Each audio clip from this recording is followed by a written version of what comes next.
Kashmir news channel کے programme Quaid Azam کا پاکستان میں اپنے ناظرین کو خوش آمدید. آپ کا میزبان شیخ عزیز الرحمان.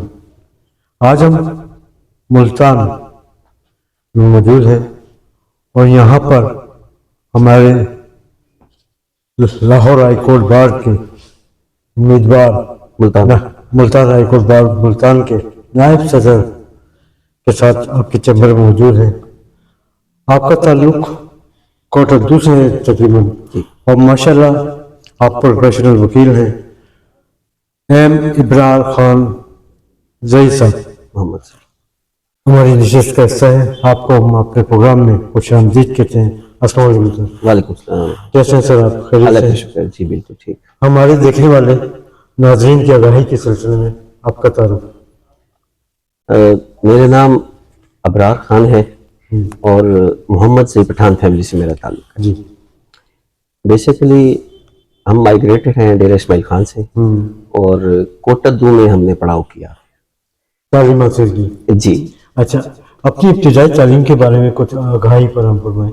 جی میں نے مطلب میٹرک تک جو ہے وہ کوٹدو سے تعلیم حاصل کی. جی اور کوٹدو کا ایک قصبہ ہے دائرہ دین پناہ. جی جی بیسیکلی ہم وہاں پر ہماری رہائش بھی تھی تو تعلیم بھی وہیں سے حاصل کی. آگے موو کس میٹرک کے بعد کالج لائف جو ہے جی وہ میری کوٹدو میں چونکہ تحصیل لیول تھا جی تو گریجویشن میری کوٹدو سے ڈگری کالج سے تھی. اس کے بعد پھر گریجویشن کے بعد میں آیا ملتان. ملتان بہت دن زکریہ یونیورسٹی سے میں نے LLB کی کون سے سن میں؟ 2000 میں. اور 2000 کے بعد پھر میں نے LLB میں داخلہ لیا اور 2005 میں میرا لائسنس آیا اور 2005 سے الحمدللہ آنورڈ پریکٹس کر رہا ہوں. سر ماضی اور موجودہ نظام تعلیم کے بارے میں آپ کی کیا رائے ہے؟ ماشاءاللہ الحمدللہ میری جو اسیسمنٹ ہے نظام تعلیم تو پہلے سے بہت بہتر ہے اور ہمارا سائنٹیفک پوائنٹ آف ویو سے جتنے بھی ہمارے ڈاکٹرز اور وکلاء حضرات یا انجینئرز جو سامنے آ رہے ہیں اور جو ہمیں گورنمنٹ جو ہے فیسلٹیز پرووائڈ کر رہی ہے اس لحاظ سے میں سمجھتا ہوں کہ تعلیمی لحاظ بہت بہتر ہے. لیکن سر ہمارے اور آپ کے دور میں جب ہم پرائمری کلاس میں تھے تو ہم نے زمینوں پر بھی بیٹھ کے تعلیم حاصل کی ہے، ٹیٹ پہ بھی بیٹھ کے حاصل کی ہے. پھر ہم نے 6 کلاس سے ٹیکسیں دیکھی اور 6 کلاس سے ہماری انگلش بھی ہے. لیکن ہمارے جو بچے جا رہے ہیں آج کل سلیبس موجود ہے، تعلیم عام ہو گئی ہے، لیکن تربیت کا بڑا فقدان پایا جاتا ہے کیونکہ ہمارے اور آپ کے دور میں تربیت اکائی تربیت بہت عروج پر تھی اور چھوٹے بڑے کا ادب بھی ہم کرتے تھے. لیکن بدقسمت سے ہمارے ملک کی یہ ہے کہ تربیت کا بڑا فقدان پایا جاتا ہے. اس کو کیسے حل کیا جائے؟ دیکھیں جی اگر آپ میرا پوائنٹ آف ویو لیں گے تو میں یہ سمجھتا ہوں کہ تعلیم اور تربیت یہ ان میں ڈفرینس ہے. جی تعلیم وہ بڑی پیاری مثال دیتے تھے حکیم لقمان کہ اگر گدھے پر آپ کتابیں لاد دیں تو وہ عالم نہیں بن جاتا، گدھا گدھا ہی رہنا ہے. بالکل. تو تعلیم انسان کو شعور ضرور سکھاتی ہے لیکن تربیت جو بیسیکلی ہے وہ اس کے گھر سے، اس کے والدین سے اور اس کے معاشرے سے حاصل ہوتی ہے. تو تعلیم تو ماشاءاللہ بہت زبردست ہے، بہت زیادہ فیسلٹیز ہیں، لیکن تربیت کا جہاں تک تعلق ہے میں یہ سمجھتا ہوں کہ وہ اس کے والدین سے، اس کے گھر سے اور اس کے معاشرے سے اس کو حاصل. سر ابھی جیسے کہ آپ نے فرمایا کہ آپ کا تعلق ڈیرہ اسماعیل خان سے ہے اور کوٹ اردو جو ہے وہاں سے تعلق ہے، تو آپ کو شعبہ وکالت کی طرف آنے کا خیال کیسے آیا؟ وکالت کا جو شعبہ ہے ایکچولی گریجویشن کرنے کے بعد میں نے یہ سوچا کہ مجھے کون سا ایسا راستہ میں چوز کروں جس میں عوام کی خدمت بھی کر سکوں اور اپنا ایک پیورٹی یا اپنا ایک رسپیکٹ کا جو عنصر ہے معاشرے میں اس کو بھی برقرار رکھ سکوں. تو یہ تمام چیزیں جب آپس میں مرچ جو ہوئی ہیں وہ وکالت میں ہوئی ہیں. سر جب آپ 2005 میں اپنی کیریئر کا آغاز شروع کیا تو آپ کے استاد محترم کون تھے؟ 2005 میں کوٹدو سے میرے ارشد جاوید گدارہ صاحب ہیں اور ماشاءاللہ بہت لرنڈ آدمی ہیں، بہت سینئر کونسل ہیں، وہ میرے استاد ہیں. اور ملتان سے؟ جی وہ کوٹدو سے ہیں، درانی فیملی سے اور گدارہ فیملی سے ان کا تعلق ہے. سر کبھی آپ نے اس بار کی سیاست میں حصہ لیا؟ جی میں 2009 میں مجھے یہ شرف حاصل ہوا کہ میں جوائنٹ سیکرٹری بنا. اس وقت چیف جسٹس افتخار چودھری صاحب یہاں پر تشریف لائے اور مجھے یہ اعزاز حاصل ہوا کہ میں نے ان کے ہاتھ سے جو ہے وہ حلف میں نے لیا. ووٹ لیا جائے. ہاں جی بالکل. کیا آپ کسی پولیٹیکل پارٹی کا بھی حصہ ہے؟ جی نہیں، میں کسی پولیٹیکل پارٹی کا حصہ نہیں. پارٹی کا حصہ نہیں. قائد اعظم کے پاکستان اور آج کے پاکستان میں کیا فرق محسوس کرتے ہیں؟ قائد اعظم کا پاکستان ایک ریولیوشنری پاکستان تھا. جی. اس میں سیکریفائس کا عنصر بہت زیادہ تھا اور لائلٹی بہت زیادہ تھی. نو ڈاؤٹ کہ قائد اعظم کا پاکستان بہت زیادہ پریفریبل تھا. جی. لیکن آج کل ہم چونکہ پاکستان جس رخ پر جا رہا ہے، جی. سیاسی بھیڑ پر چڑھ چکا ہے، انفرادیت کی بھیڑ پر چڑھ چکا ہے، سیلفشنس کی بھیڑ پر چڑھ چکا ہے، اور عوام سے محبت اور سنسیئرٹی باقی نہیں رہی، ویری فرینکلی. اور ہمیں کوئی ایسا سیاسی حکمران چاہیے جو کہ ہمیں مطلب ایک ایسے راہ پر لے چلے جہاں پر اس کی سیلفشنس نہ ہو، عوام کی ہر جگہ پر بہتری کا وہ سوچے اور اپنی طرف اس کا مطلب رجحان کم ہو. میری یہ. آپ لاہور ہائی کورٹ بار کے نائب صدر کے طور پر امیدوار ہیں. آپ کے پاس اپنے وکلا بہن بھائیوں کے لیے کیا منشور اور کیا تجاویز ہیں جن کی وجہ سے آپ کامیاب ہو پائیں گے؟ میں بالکل کینڈیڈیٹ ہوں vice president Lahore high court Multan bench کا. اور میں اللہ تعالیٰ سے دعا گو ہوں اور اپنے تمام وکلا برادری کی محبتیں اور ان کا مطلب ہے کہ جو گڈ ول ہے میرے لیے، میں ان کا بھی خواہاں ہوں. اور میری کوشش اور خواہش شروع سے یہ آئی ہے، کچھ چیزیں ہوتی ہیں جو کہ گاڈ گفٹڈ ہوتی ہیں، جو کہ اللہ تعالیٰ نے ان کے بلڈ میں شامل کی ہوئی ہوتی ہیں. تو میں یہ سمجھتا ہوں کہ وکلاء کے لیے جو احساس کا عنصر ہے یا ان کے ساتھ کوآپریشن کا جو عنصر ہے یا ان کے معاملات کو سمجھنا اور ان کے ساتھ ہر محاذ پہ، فار ایگزامپل فائنینشلی طور پر اگر کوئی دوست کمزور ہے تو اس کے ساتھ کیسز کے معاملے میں ڈسکس کرنا اور اس کے ساتھ کوآپریٹ کرنا، یا اس کا کوئی ایسا معاملہ ایسا آ گیا پولیس تھانہ یا ادروائز کسی بھی جگہ پر جس میں ہماری وکلا برادری چونکہ کریم آفتہ سوسائٹی ہے، پڑھے لکھے عوام ہے، ہمارے وکلا برادری میں کرائم نہیں ہے. کرمنل وکیل کبھی بھی نہیں ہوگا، کرمنل وکیل کبھی بھی نہیں ہوگا. کرمنل ایکٹ جہاں پر بھی ہوگا وکلا برادری اس کے اگینسٹ کھڑے ہوں گے.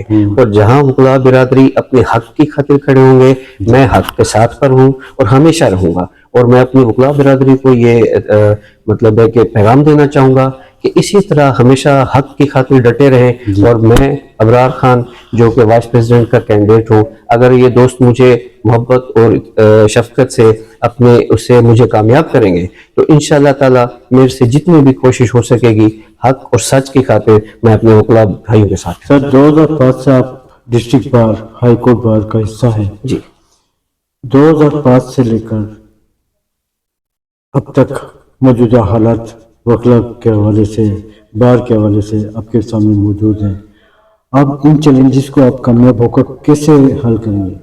میں انشاءاللہ تعالیٰ چونکہ وائس پریزیڈنٹ کی جو سیٹ ہے وہ بہت لیمیٹڈ ہے، میں اپنے اختیارات میں رہ کر جتنا بھی انشاءاللہ تعالیٰ میرے سے ہو سکے گا میں اپنے صدر اور سیکرٹری کے مشاورت سے اور اپنی ایگزیکٹو باڈی کی مشاورت سے جتنا ہو سکے گا ہم وکلا برادری کے لیے اور عوام کے لیے. آپ ایک پروفیشنل وکیل ہیں، آپ کے نزدیک وکلا کے چند اہم اور بڑے مسائل کیا ہیں؟